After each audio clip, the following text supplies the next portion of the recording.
a disciplina de Teoria da História 2. Eu sou o professor Igor Trabuco, mestre em História pela UFBA, e vamos dar prosseguimento a essa disciplina. No semestre anterior, vocês tiveram contato com a disciplina de Teoria da História 1, na qual vocês tiveram noções do marxismo e do positivismo, e nessa disciplina de Teoria da História 2, nós vamos discutir o historicismo, os análises, o marxismo pós-Marx e teorias do conhecimento e metodologias da história. Eu vou iniciar aqui com uma frase, que é uma frase do Karl Marx, e é uma frase muito interessante para a gente refletir, os caminhos atuais. A frase é: os homens fazem sua própria história, mas não a fazem como querem, não a fazem sob circunstâncias da sua escolha, e sim sob aquelas com que se defrontam diretamente, legadas e transmitidas pelo passado. Quando a gente fala de estudar a teoria da história, nós falamos de diversos caminhos pelos quais nós podemos seguir. Um aspecto interessante de correntes teóricas, exemplo do análise, é que a história não deve apenas pensar o passado pelo passado, e sim utilizar o passado através de questionamentos que nós fazemos no presente. A nossa ementa trata dos estudos das concepções historiográficas do século XX, a escola das análises, a escola social inglesa e a crítica historiográfica, história e dimensões, memórias, políticas e cultura.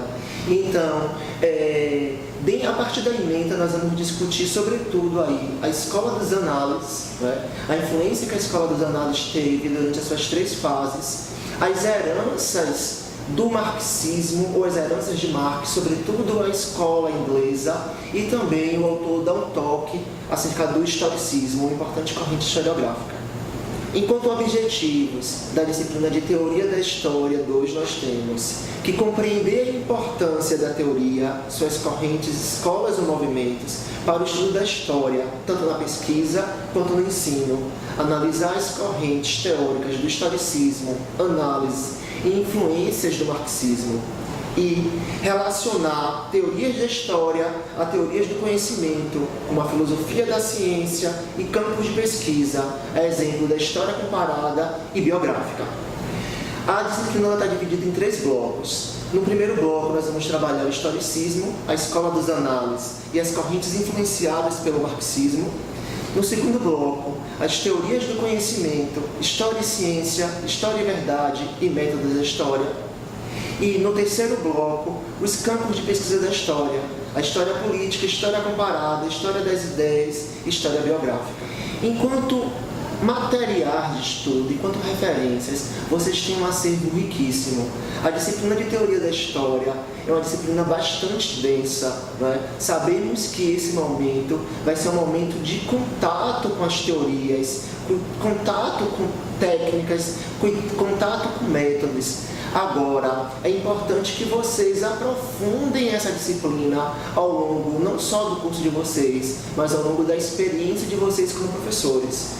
Então, dentre os materiais, tem o livro do Jacques Legoff sobre a História Nova, tem o José Carlos Reis, História entre a Filosofia e Ciência, tem o Edward Palmer Thompson, A Miséria da Teoria, um Planetário de Erros, e tem o Ellen Wood, com a democracia contra o capitalismo, dentre diversos outros autores que vocês podem consultar, desde o próprio Marx, utilizando o Manifesto Comunista, ou o Capital, ou partes do Capital, já que é uma obra bastante ampla e densa, passando por diversos outros teóricos, como o citado Jacques Legoff, o Carlo Ginzburg, uma série de materiais. Então, assim, tem diversos livros que vocês podem consultar.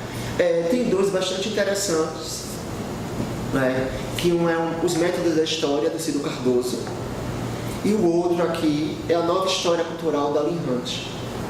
A teoria da história ela é importantíssima para o pesquisador de história.